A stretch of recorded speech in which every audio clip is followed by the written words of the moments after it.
Welcome to LiquorSplit headquarters. I'm Gio, your Havana Club ambassador. I'm going to show you one of my favorite classic Cuban cocktails, El Presidente. This is a drink that I love because it is a drink that takes me to Cuba to the 1930s. It's a celebratory drink of when Prohibition was happening here in the United States, and American bartenders and their customers were celebrating Cuba, and they would cheers with this delicious cocktail. All you need is your tin. If you don't have a tin, you could use a mixing glass or think of a mason jar, Tupperware, anything that you could stir something in. I'm gonna start with our Cuban rum here. I am using Havana Club Añejo Clásico. It's a lovely 3-year-old double-aged rum. I'm gonna use 1.5 ounces. Next we have Blanc Vermouth or Bianco, which is not dry vermouth, it is not sweet vermouth. It sits somewhere in between. You want 3/4 ounce of our Blanc Vermouth. I'm using here Martini and Rossi, which I love. And vermouth is a fortified wine with a bunch of herbs and flavors. It's just delicious.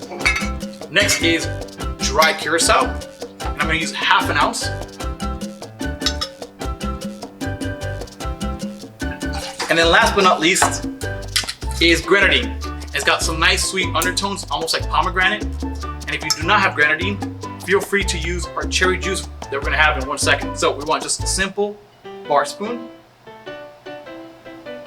of Grenadine. That's all we need. Now we're gonna give this a good stir.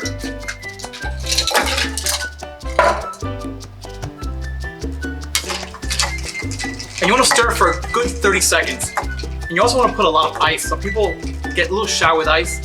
You want a lot of ice in there. I would probably fill it up 3/4 of the way. And you shake it till it gets nice and cold. My tin here is nice and frosted. And that is exactly what we want. Delicious. We're going to strain it into our coupe or martini glass. And that's exactly that color we want. It's nice, it's gold. Last but not least, our El Presidente would not be complete without a lovely cherry garnish that sits right at the bottom. So if you do not have Grenadine, feel free to use a bar spoon of your best cherries you have. And that's it, guys. Here is a lovely El Presidente. Salud.